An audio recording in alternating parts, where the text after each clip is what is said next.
बाबा खूप बोर होतंय, काहीतरी नवीन फ्रेश ऑर्डर करा ना. माझ्याकडे एक सरप्राईज आहे. स्वाद गोकुळचा आस्वाद परंपरेचा गोडवा नात्याचा गारवा आनंदाचा गोकुळ आईस्क्रीम सोबती प्रत्येक क्षणाचा गोकुळ आईस्क्रीम.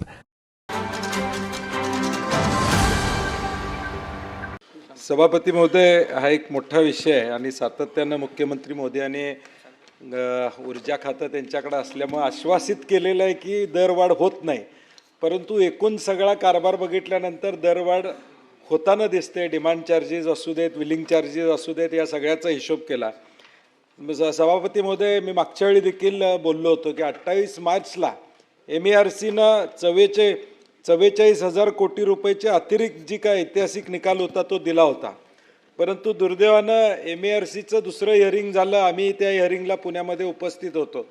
हिअरिंगच्या आधी 10 दिवस MERCच्या अध्यक्षांनीच राजीनामा दिला आणि निकाल आम्हाला जो पाहिजे होता तो आम्हाला म्हणजे ग्राहकांना जो पाहिजे होता तो मिळाला नाही. पुढं निकाल पुन्हा 1,35,000 कोटीच्या अतिरिक्त वीज दराचा या ठिकाणी केला. मला सभापती महोदय, मुख्यमंत्र्यांशी स्वतः त्यांच्याकडे एक खातं असल्यावर मागच्या वेळी चर्चा झाली, त्यावेळी त्यांनी सांगितलं की इतर राज्याच्या तुलनेनं आपले वीज दर कमी आहेत, परंतु बाकीचे चार्जेस मुख्यमंत्री महोदय बघितले तर आपले वीज दर जास्त आहेत. हे आम्ही कागदावर देखील पटवून देऊ शकतो. आता आपण उत्तर दिलेलं आहे 2003च्या 2009च्या आपल्या MERCच्या ॲक्टप्रमाणे ग्रीड सपोर्ट चार्जेस पूर्वी देखील लागू होते, ते इम्प्लिमेंट केले नव्हते, म्हणून आत्ता आपण ते ग्रीड सपोर्ट चार्जेस लागू केले. आमचं म्हणणं काय, रेट्रोस्पेक्टिव्ह करू नका. मी हाच मुद्दा मागच्या वेळी देखील आपल्यासमोर मांडला होता. आपण आश्वासित केलं होतं की ह्याच्यावर आम्ही बैठक घेऊ, रेट्रोस्पेक्टिव्ह मागू नका. आज 200-200 मेगावॅट प्रकल्प काही लोकांनी टाकलेले आहेत. 2-2, 5-5 हजार कोटीची इन्व्हेस्टमेंट या राज्यामध्ये तुम्ही जे उत्साहित केलं सोलरला, केंद्रानं असू दे राज्यानं होतं, त्याच्यामुळे झाले. मी आकडा चुकलो असेल तर तुम्ही दुरुस्त करणार आहे मला माहीत आहे, परंतु जी आकडेवारी मी सांगतोय त्या आकडेवारीप्रमाणे या लोकांची काय चूक होती की रेट्रोस्पेक्टिव्ह तुम्ही त्यांना ग्रीड चार्जेस लावले. आता ते ॲपिलेटमध्ये गेले, स्टे त्यांनी त्या ठिकाणी त्या विषयावर त्या ठिकाणी घेतलेला आहे. ओपन ॲक्सेसचा हा विषय त्या ठिकाणी, रूफटॉप सोलरसाठी आपण एका बाजूला म्हणतो, कुसुम योजनेसाठी आपण क्रॉस सबसिडीसाठी या ठिकाणी करतो. आता मुख्यमंत्री महोदय, मला तुमच्याकडून अपेक्षा आहेत की MERC आणि महावितरण या विषयावर कधीतरी तुम्ही वेळ दिला पाहिजे. 12,800 कोटी रुपयाची क्रॉस सबसिडी, मग शेतीच्या AG कनेक्शनची असू दे किंवा कुठलंही सरकार असू दे, कुठल्याही पक्षाचं, शेतीचं क्रॉस सबसिडी थांबवत नाही आपण, ताबडतोब महावितरणला ती देतो. परंतु माझं मागच्याही देखील म्हणणं होतं, फीडरवर तुम्ही या ठिकाणी मीटर लावा, म्हणजे एक्झॅक्ट कळेल की नेमका किती वीज त्या ठिकाणी जाते. आपण मागच्या वेळी बोलला होता ते लावणार आहे, अजून त्याची कारवाई झालेली नाही. 2,000 फीडरपर्यंत आपण पोचलेलो आहोत, अजून पोचणं अपेक्षित या ठिकाणी आहे, असा माझा दुसरा मुद्दा आहे. त्यामुळं माझी विनंती सन्मान्य मुख्यमंत्री महोदयांना आहे की आपण उत्तर तर देणारच आहात, परंतु माझी विनंती आहे या सगळ्या घटकांना एकत्र बोलवा, आपल्याबरोबर 1 तास बैठक घेतली पाहिजे. नेमकं घडतंय काय खाली, MERCमधून जो अन्याय या ठिकाणी चाललेला आहे. आता 14 जुलैला पुन्हा हिअरिंग आहे असं आम्हाला कळतंय, आम्ही पुन्हा तिथं बाजू मांडण्याचा प्रयत्न करू, परंतु जोपर्यंत सरकार यामध्ये लक्ष घालत नाही तोपर्यंत या सगळ्या गोष्टी होणार नाहीत. कारण की एका बाजूला दर कमी केला असं पण म्हणतो, परंतु वीज आकार मात्र 1 रुपये 35 पैशानं वाढलेला दिसतो. टॅक्स ऑन सेल्स हा 19 पैसे होता, तो 28 पैसे तुम्ही त्या ठिकाणी वाढलेला आहे. मग एकूण हिशोब केला 8 रुपये युनिटचं खाली जाऊन 13 रुपये होतंय. मग तुम्ही कर्नाटकचा हिशोब करा, मध्य प्रदेशचा हिशोब करा, गुजरातचा हिशोब करा, तो देखील चार्ट मुख्यमंत्री महोदय माझ्याकडे आहे की प्रत्येक राज्यातले चार्जेस काय. आपल्याला मागच्या वेळी ब्रीफिंग झालं की इतर राज्यांपेक्षा आपली वीज दर कमी आहे असं, तर ती वस्तुस्थिती नाही. आम्ही तो कागद तुमच्याकडे देऊ शकतो, कारण की ती तशी वस्तुस्थिती नाही आहे. 13 रुपये 87 पैसे आपला आहे, कर्नाटक 9 रुपये, गुजरात 7.84 आहे, 8.49 मध्य प्रदेश आहे. आता ह्यातले जे चार्जेस, डिमांड चार्जेस किंवा विलिंग चार्जेस, हे देशात कुठं लावले जात नाहीत, ते आपल्याकडे या ठिकाणी लावले जातात. त्यामुळे माझी विनंती आहे आपल्याला, कारण की हा विषय मोठा आहे, बोलायला गेलं तर किमान अर्धा-पाऊण तास याच्यावर लागेल, तर या सगळ्या गोष्टीवर आपण एखादी बैठक लावावी, आम्हा सगळ्यांना बोलवावं, 1 तासभर या ठिकाणी द्यावा. 14 तारखेला हिअरिंग आहे असं मला कळतंय, त्याच्या आधी या राज्यातल्या ग्राहकांना आपण न्याय द्यावा. आणि कुसुममध्ये जसं तुम्ही ग्रीड चार्जेस 5,000 मेगावॅटच्या वर गेल्यावर लावले असं आपण म्हणतो. 20,000ची अट टाका ना त्याला. 20,000 मेगावॅट गेल्यावर ग्रीड चार्जेस लावायचे तरतूद करा, म्हणजे मग सोलरला प्रोत्साहन या ठिकाणी देता येईल. TOD आता आम्ही केलेली वीज बँकिंगचा चार्जेसचा विषय, आता TOD दिवसाच वीज उत्पन्न होणार आहे ती वापरायला परवानगी नाही. दुसरा सुद्धा पुढचा विषय आता भारनियमनचा त्यामध्ये येणार आहे की फोर्स्ड भारनियमन हे आता चालू आहे. तुम्ही रात्री त्या ठिकाणी या सगळ्या गोष्टी करता. तर या सगळ्या विषयावर माझी विनंती आहे आपल्याला की इथं उत्तर आपण देणारच आहात, आम्हाला गोल करणारच आहात. मागच्या वेळी केलं ना, मागच्या वेळी मी बोललो ते म्हणले सगळं होय म्हणले, बैठक घेतो म्हणले, सोलरवाल्याला बोलवून घेतो म्हणले, परंतु झालं नाही. माझी विनंती आपल्याला की हे राज्य प्रगतशील म्हणून आम्ही पॉझिटिव्ह म्हणतोय, मी काय टीकात्मक विषय नाही, पॉझिटिव्हली घ्या की राज्य प्रगतशील एका बाजूला आम्ही म्हणत असेल, तुम्ही सोलरमध्ये इन्व्हेस्टमेंट करा म्हणून लोकांना सांगत असतील आणि परत TOD किंवा ग्रीड चार्जेसच्या माध्यमातून त्यांचं कंबरड मोडणार असेल तर मला वाटते चुकीचं आहे. त्या संदर्भात आपण भूमिका या ठिकाणी त्यांच्या बाजूनं घ्यावी अशी आमची विनंती आहे.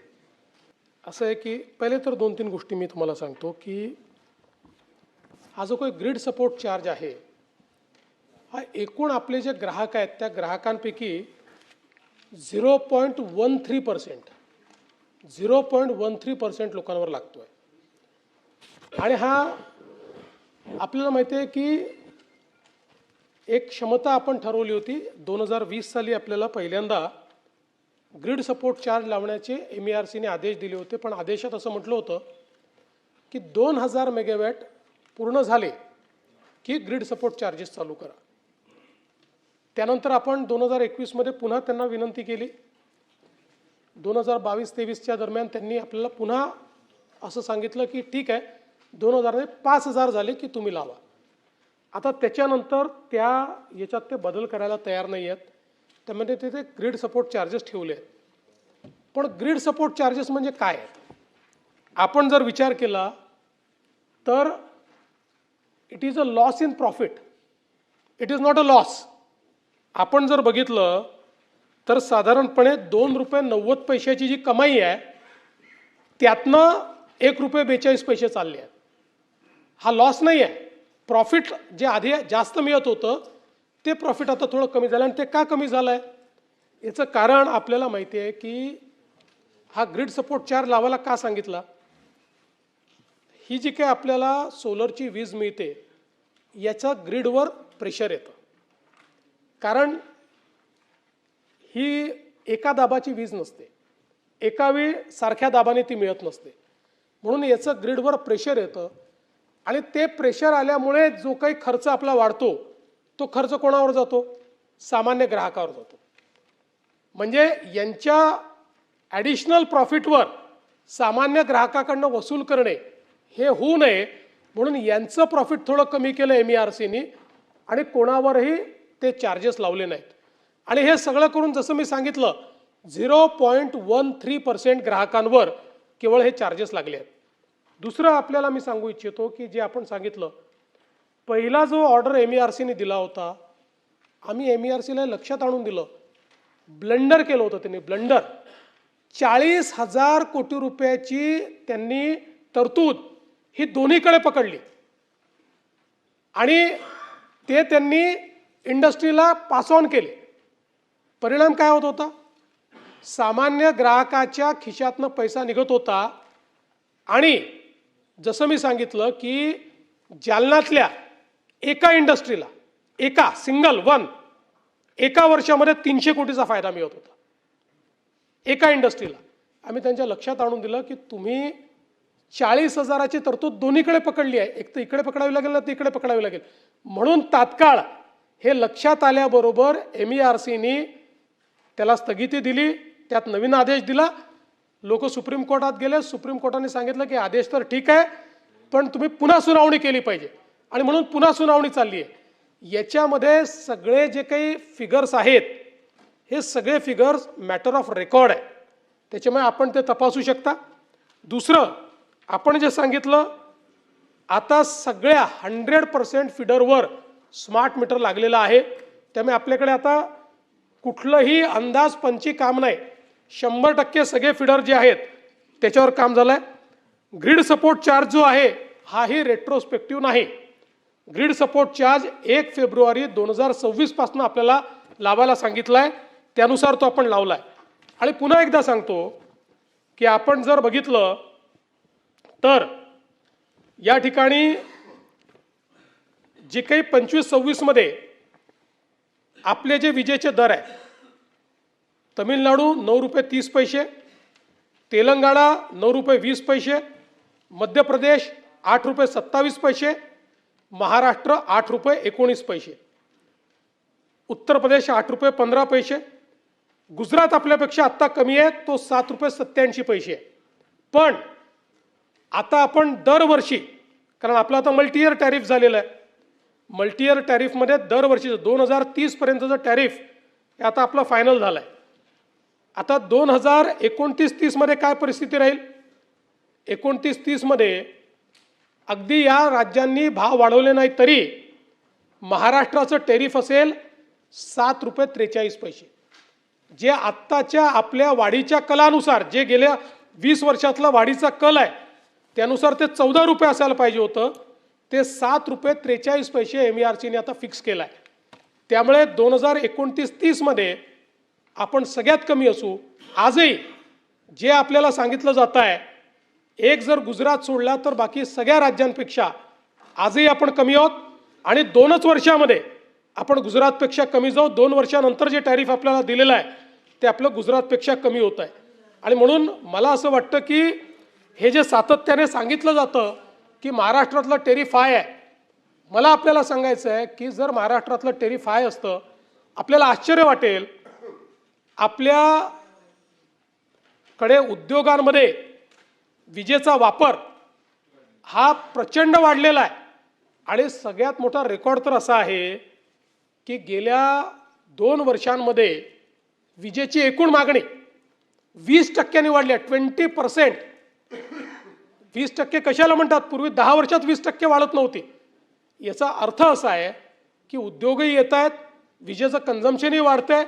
ज्या राज्यामध्ये, समजा जर महाराष्ट्रामध्ये सर्वाधिक विजेचे दर असते तर आजूबाजूची सगळी राज्य कॉम्पिटिटिव्ह आहेत, लोक तिथे गेली असती, पण ती गेली नाही आहेत, ती महाराष्ट्रात आलेली आहेत. अनेक वेळा लोक काय आहे सांगताना सोयीचं स्टॅटिस्टिक्स देतात. महाराष्ट्रामध्ये तर आपण वेगवेगळ्या प्रकारच्या सुटी ज्या दिलेल्या आहेत त्या इतक्या मोठ्या प्रमाणात दिलेल्या आहेत की त्या सगळ्या आजही, त्या सगळ्या सुटी जर अकाउंट फॉर केल्या तर आपण सगळ्यात कमी जाऊ. आणि तिसरं तुम्हाला महत्त्वाचं सांगतो, ग्रीड सपोर्ट चार्जमधनं समजा जर पूर्वी एवढाच पैसा कमवायचा असेल किंवा त्यापेक्षा जास्ती कमवायचा असेल तर केवळ बॅटरी स्टोरेजमध्ये गेलं तर हे सगळे प्रॉब्लेम सॉल्व्ह होणार आहे. आज प्रश्न कसा आहे, ज्या बँकिंगचा आपण बोललो, जी काही वीज तो तयार करतोय त्यातली 35% वीज तो दिवसा वापरतोय आणि 65% वीज तो रात्री आपल्याला मागतोय. त्यामुळे net we are the loser. आपण जर या ठिकाणी TODचा टाइम ऑफ द डेचा जो काही कॉन्सेप्ट आहे तो जर आणला नाही तर उद्या आपल्या खिशातनं पैसे द्यावे लागतात. मग आपल्या खिशातनं जर पैसे दिले, पैसे तर काही कंपनी देत नाही. MERC काय करते? MERC किती पैसे ते द्यायचे आहेत त्याचा हिशोब लावते आणि इथे बसलेल्या प्रत्येक ग्राहकावर तो टाकते. तर आपण दुसऱ्याला लॉस न करता जर एखादा निर्णय केला तर तो निर्णय योग्य आहे, पण आपला लॉस करून दुसऱ्याचं प्रॉफिट करायचं. आपला म्हणजे सामान्य ग्राहकाचा लॉस करून दुसऱ्याचं एक विविक्षित 40,000 लोकांचं प्रॉफिट आणि 3 कोटी लोकांचा लॉस, हे काही योग्य नाही. त्यामुळे हा घेतलेला निर्णय अतिशय योग्य आहे. मात्र ज्या लोकांना असं वाटत असेल की याच्यामुळे त्यांच्यावर अन्याय होतोय, त्या सगळ्यांना आम्ही सांगितलंय तुम्ही बॅटरी स्टोरेजमध्ये जा तर तुम्हाला आहे त्यापेक्षा जास्त फायदा होईल. आणि तिसरं आपण जे सांगितलं, मागच्या वेळेस मी हे जे सगळे सोलर ऑपरेटर आहेत त्यांची बैठक घेतली, मी जे कबूल केलं होतं त्या संदर्भातली बैठक झाली. आपण म्हणता तशी पुन्हा एक बैठक घेत.